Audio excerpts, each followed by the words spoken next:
cada una de esas áreas debe manifestar el cristiano la obra transformadora de Cristo. Tenemos otros estándares, tenemos otras motivaciones, tenemos otras perspectivas y metas.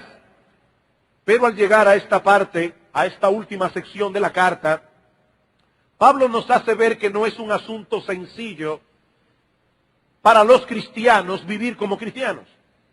Porque tan pronto hicimos la paz con Dios por medio de Cristo, nos pasamos a otro bando en una guerra sin cuartel entre el bien y el mal.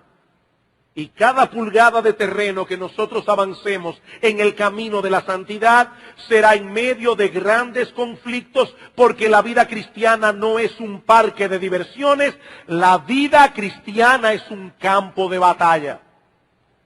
Un comentarista lo explica de esta manera: ¿es el plan de Dios crear una nueva sociedad?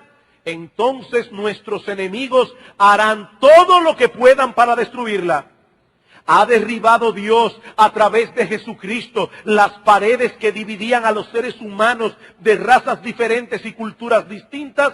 Entonces el diablo, por medio de sus enemigos, luchará por reconstruir esas paredes otra vez.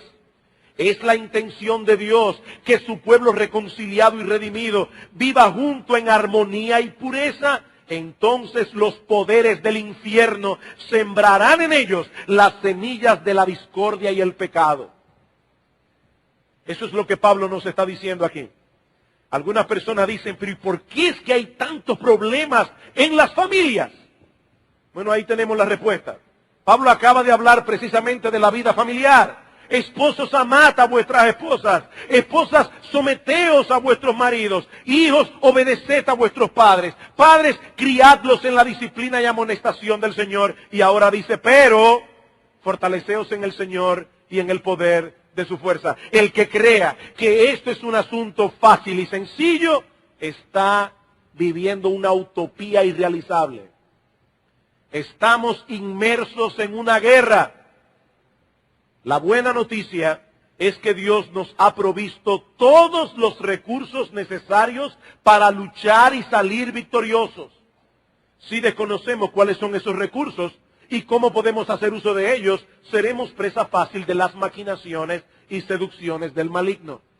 Y eso es lo que estaremos considerando en una breve serie de exposiciones en este conocido pasaje de la carta a los Efesios. Hemos titulado esta serie El cristiano, su lucha y su armadura.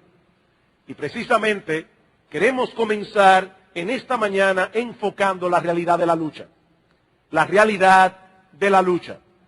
Mis hermanos, si hay algo que salta a la vista en esta sección de la carta de Pablo, es que Pablo presenta la vida cristiana práctica como una batalla.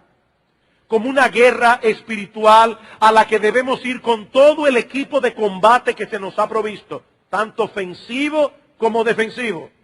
De ahí todas las figuras militares que aparecen en el pasaje. Hay un cuartel general con el que debemos mantenernos en contacto todo el tiempo. Hay una armadura que debemos ponernos. Hay un enemigo al que debemos conocer y resistir. El cristiano es un soldado en el campo de batalla. Hace unos años atrás pudimos ir como familia al cementerio de Arlington, en Washington, donde está la tumba del soldado desconocido. Y providencialmente nos tocó el momento, la ceremonia del cambio de guardia. ¡Qué ceremonia tan impresionante! El uniforme de los soldados, sus movimientos detalladamente sincronizados, la solemnidad de la ceremonia. Pero mis hermanos, una cosa es ver a un soldado en una ceremonia como esa, en una parada militar, y otra muy distinta, lo que esos hombres experimentan en el campo de batalla. Sobre todo cuando hay que enfrentar al enemigo cuerpo a cuerpo. Hoy día, muchas de las guerras se pelean por computadoras. La guerra en la que estaba pensando Pablo no era así. Mis hermanos, pocas cosas pueden ser tan horrorosas como ese tipo de guerra que Pablo tiene en mente. Y lo que él está describiendo aquí no es un soldado en un cambio de guardia, en una ceremonia militar. hermosamente uniformado. No, Pablo está describiendo al creyente como un soldado en medio del campo de batalla. La vida cristiana es una guerra. Por eso se nos exhorta a velar, a estar alertas, porque no estamos en un parque de diversiones, no estamos participando de un desfile militar. Estamos en medio de un conflicto de enormes proporciones, donde cada cosa que hacemos repercute a favor o en contra de nuestro Señor o a favor o en contra de nuestro enemigo. Y yo te pregunto, mi amado hermano, ¿qué tan consciente estás tú de esa realidad? ¿Qué tan consciente? Cuando tú te levantas cada día por la mañana y te envuelves en una rutina, en la rutina cotidiana, ¿te acuerdas de que vas a librar una batalla? ¿Recuerdas que debes pisar con cuidado? No vaya a ser que te encuentres con una mina explosiva o que seas atacado por sorpresa por el enemigo de Dios y de tu alma. Pastor, pero usted está hoy presentando la vida cristiana casi como una desgracia. No, mis hermanos, no me malentiendan. La vida cristiana es extraordinaria y maravillosa.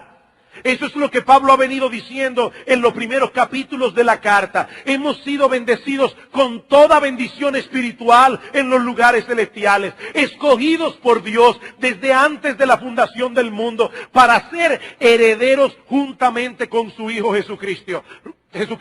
No, mis hermanos, los cristianos somos los seres más privilegiados del mundo. Pero eso no elimina la realidad de que la vida cristiana no es un hobby de fin de semana. Me llama mucho la atención que cuando nosotros conocimos al Señor hace 30 y tantos años atrás, era raro encontrarse en ciertos segmentos de la sociedad dominicana con cristianos evangélicos.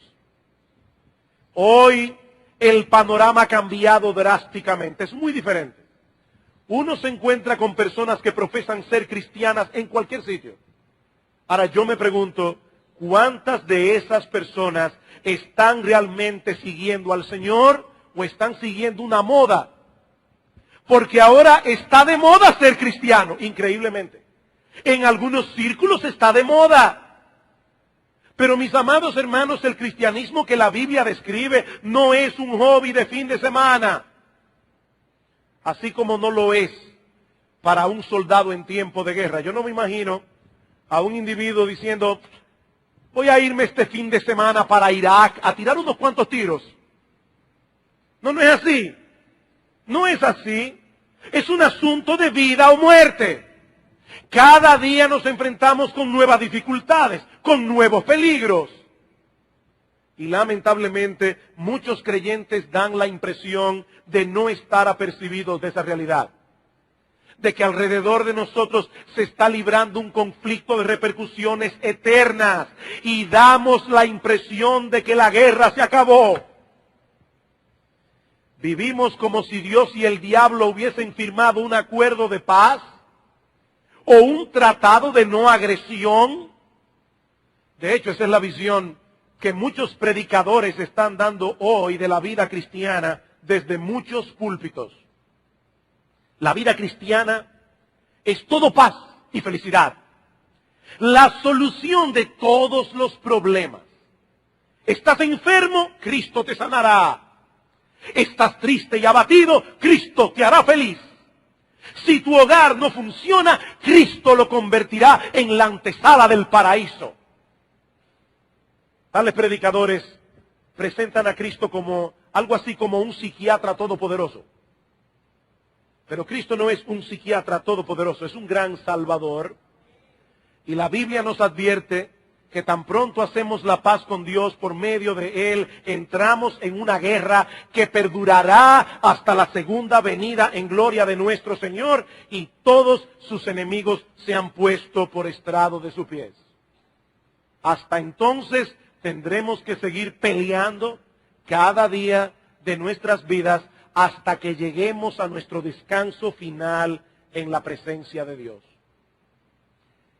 La buena noticia es que Dios nos ha provisto todo lo que necesitamos para luchar. Y ese es el segundo punto que quisiera considerar con ustedes en esta mañana, los recursos que tenemos a la mano. Y eso, de paso, nos da una idea del enemigo que estamos enfrentando. ¿Por qué yo digo esto? Bueno, porque sería un error táctico usar las armas más poderosas para pelear con un enemigo débil.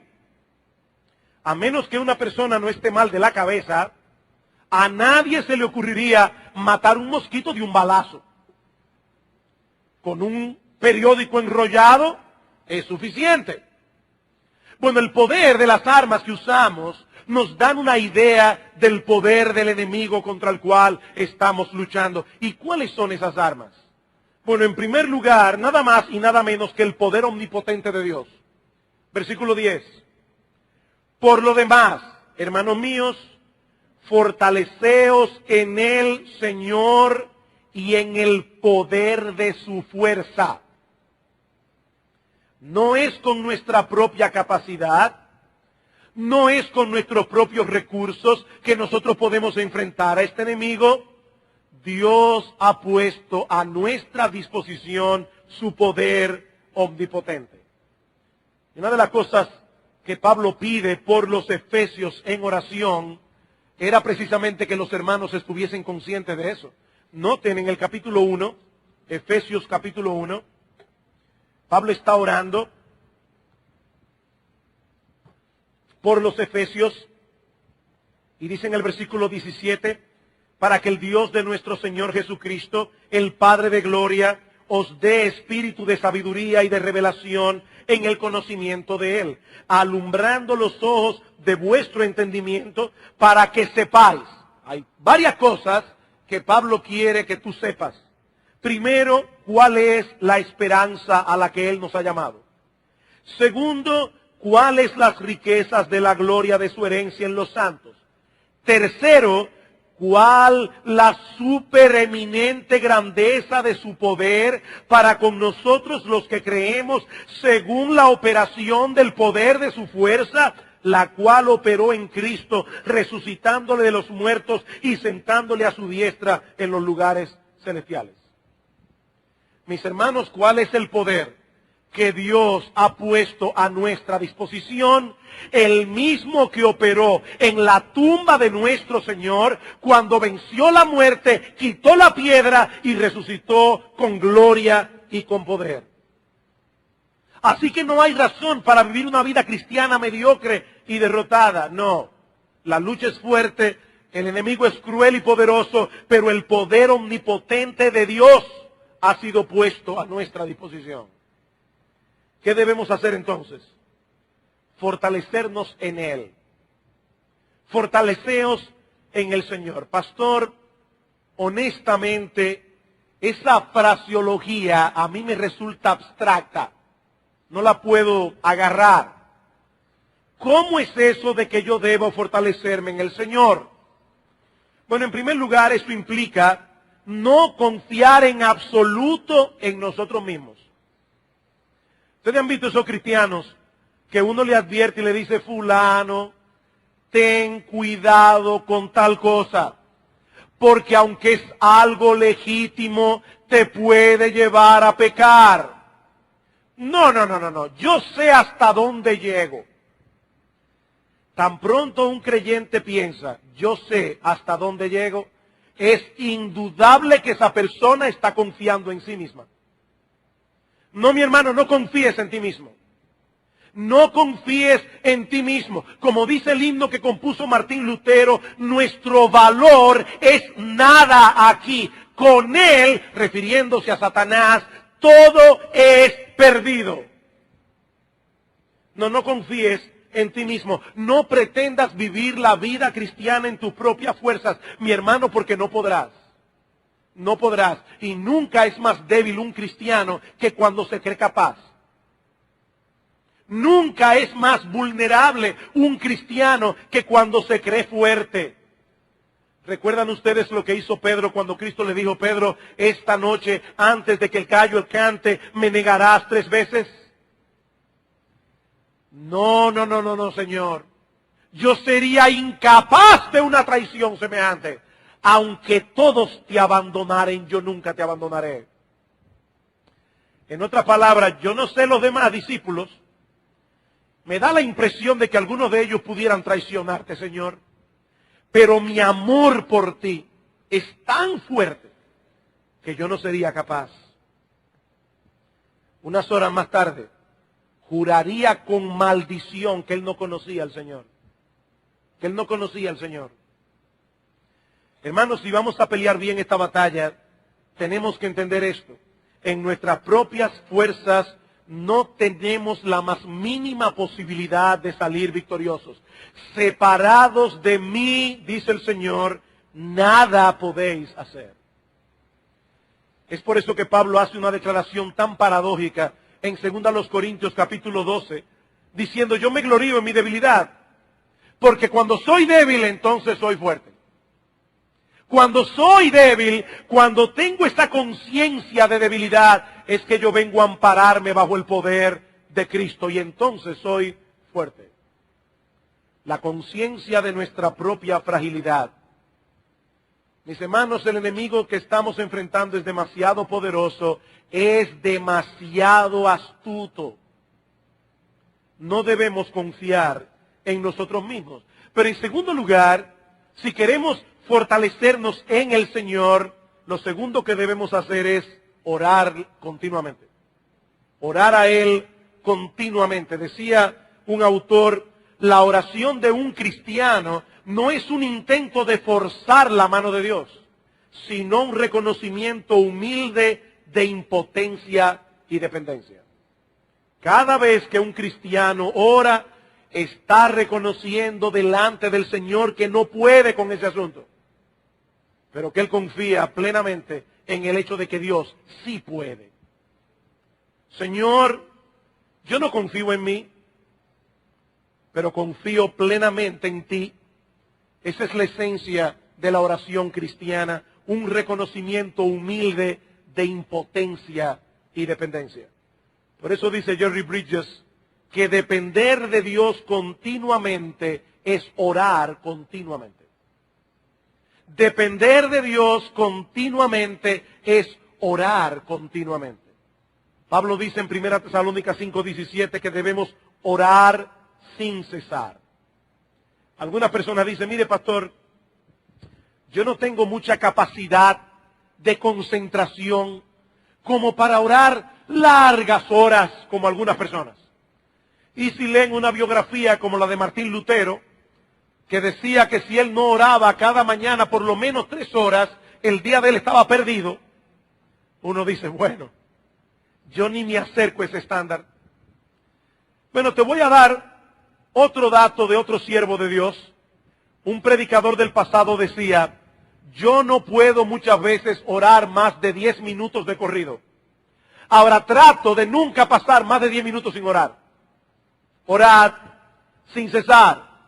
Orad sin cesar. ¿Por qué? Porque a lo largo del día vamos a necesitar la asistencia de Dios para poder manifestar los frutos del Espíritu en cualquier situación que se presente, para tomar decisiones sabias, para resolver conflictos con otra persona, para hacer bien nuestro trabajo, para hacerlo con una buena motivación.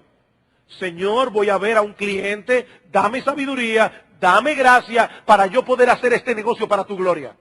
Constantemente, orad sin cesar.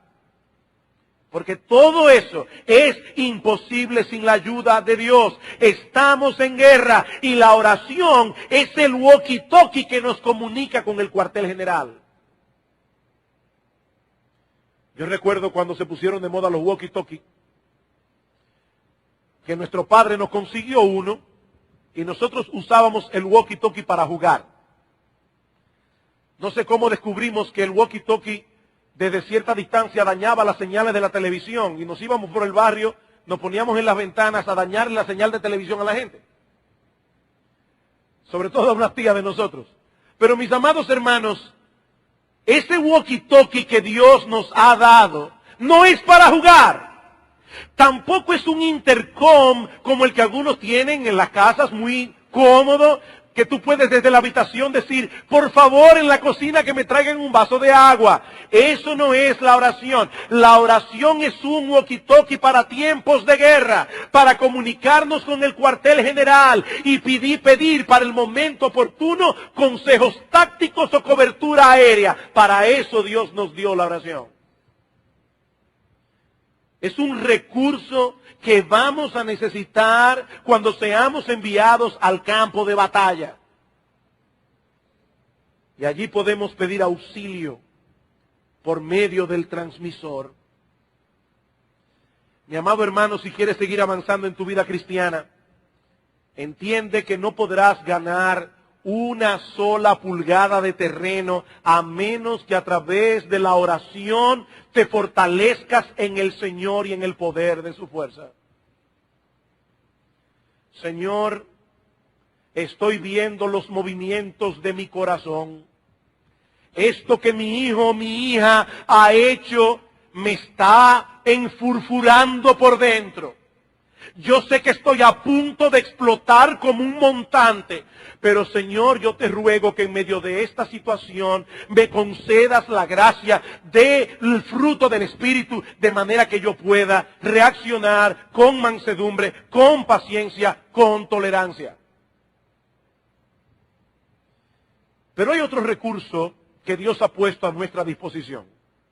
No solo su poder omnipotente, sino también su armadura. Versículo 11, vestíos de toda la armadura de Dios, para que podáis estar firmes contra las acechanzas del diablo.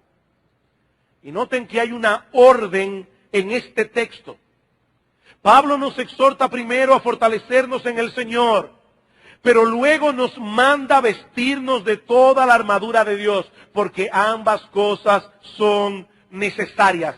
Debemos depender de Dios, pero eso no elimina la responsabilidad que tenemos nosotros de cultivar y poner en práctica aquellos elementos de la vida cristiana que nos van a permitir enfrentar al enemigo en una manera adecuada. ¿Y por qué yo digo esto?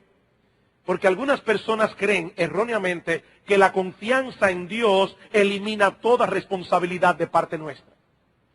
De hecho, algunas personas se molestan cuando desde el púlpito se predican sermones donde se habla de deberes cristianos. ¿Por qué se habla tanto de deberes? Solo ríndete al Señor y deja que Él haga la obra. Ahora, ¿eso qué significa? ¿Qué significa rendirse al Señor? ¿Acaso significa que nosotros no tenemos nada absolutamente que hacer y que Dios se va a encargar de ganar las batallas por nosotros? Mis amados hermanos, ¿acaso no somos nosotros los que debemos resistir a las seducciones del diablo y huir de las tentaciones? ¿Acaso no somos nosotros los que tenemos la responsabilidad de crecer en la gracia y en el conocimiento de nuestro Señor Jesucristo? Tenemos una responsabilidad que debemos cumplir, solo que no podemos llevarla a cabo en nuestras propias fuerzas. Ambas realidades deben actuar juntas en nuestra vida cristiana. Dependemos de Dios, pero eso no elimina nuestra responsabilidad. Vestíos toda la armadura de Dios, dice Pablo. Y en el versículo 13 vuelve con la misma exhortación. Tomad toda la armadura de Dios. Cada una de las piezas de esa armadura es importante, como veremos en los próximos sermones, si el Señor lo permite. Así que Dios no nos ha enviado al campo de batalla con las manos vacías. Todo el poder que necesitamos, todo el consejo táctico, todas las armas, todas las municiones nos han sido provistas y en abundancia. Sí, el enemigo que enfrentamos es muy poderoso, pero el Dios que tenemos a nuestro lado es todopoderoso. No hay razón alguna para que nos paralicemos de temor. Y eso nos lleva a nuestro tercer encabezado. Ya vimos la realidad de la lucha. Ya vimos los recursos. Veamos ahora en tercer lugar, ¿quiénes son estos enemigos que estamos enfrentando en esta guerra? Y ya de por sí, el equipo militar que Dios ha puesto en nuestras manos nos da una idea de la clase de enemigo que estamos enfrentando. Ahora, Pablo no lo deja a nuestra imaginación, sino que en una forma clara lo identifica en el texto, primero de manera negativa y luego de manera positiva. Negativamente, ¿quiénes no son nuestros enemigos? Negativamente, y esto es importante, hermanos, ¿quiénes no son nuestros enemigos en esta guerra? Bueno, Pablo dice en el versículo 12, nuestra lucha no es contra sangre y carne. Nuestra lucha no es contra sangre y carne. Eso no quiere decir que los creyentes no tengamos conflictos con otros seres humanos. Pero Pablo quiere hacernos ver que hay otra guerra más importante que se está librando en otro nivel. Por encima de lo que nuestros ojos ven, amados hermanos, hay un ejército de enemigos espirituales que están detrás de esos conflictos. Tus verdaderos enemigos no son aquellos que ven tus ojos. No es tu cónyuge inconverso. No es ese compañero de trabajo o de universidad que se burla de ti porque eres cristiano. Y mucho menos tus enemigos son los hermanos de la iglesia. Nuestra lucha no es contra sangre y carne. Sí, muchas veces Satanás y sus huestes usarán a personas de carne y sangre para atacarnos y molestarnos. Pero nosotros debemos ser capaces de ver más allá. Debemos ver la verdadera batalla que se está librando en ese momento entre el reino de la luz y el reino de las tinieblas. Mis amados hermanos, voy a repetir otra vez, nuestra lucha no es contra sangre y carne. Yo pienso que si los cristianos recordaran esto más a menudo, no se enredarían tanto en tantas controversias y pleitos con otras personas. Nuestros verdaderos enemigos no se ven con los ojos. Y precisamente por eso son más peligrosos.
Ahora yo sé que hablar de Satanás y hablar de los demonios en esta época científica parece escandaloso.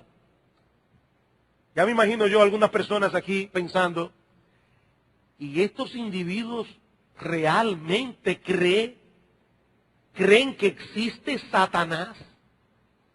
¿Y una hueste espiritual de seres que le sirven?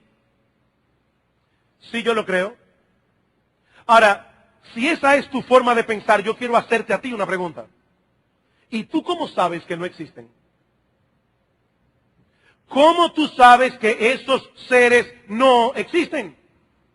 ¿Acaso no hubo una época en que los hombres se burlaron de Pasteur y de muchos otros cuando comenzaron a hablar de los gérmenes invisibles que causaban enfermedades? La ignorancia de la gente de aquella época no les permitía ver que ciertamente habían gérmenes que causaban enfermedades. Hoy tenemos equipos que nos permiten ver esos microorganismos que no se ven a simple vista.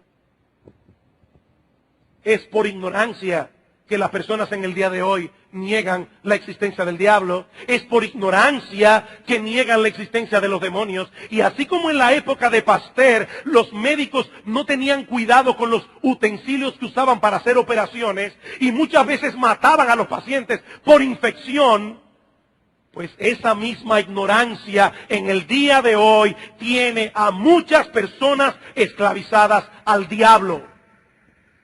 Son esclavos.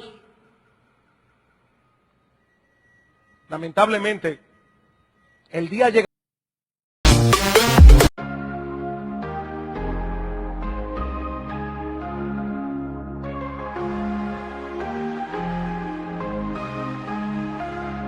In the silence, I hear your voice, whispers of forever, a heartfelt choice. To love without limits, to give without shame. In your eyes my heart finds its flame. We'll chase the sunset, we'll dance in the rain.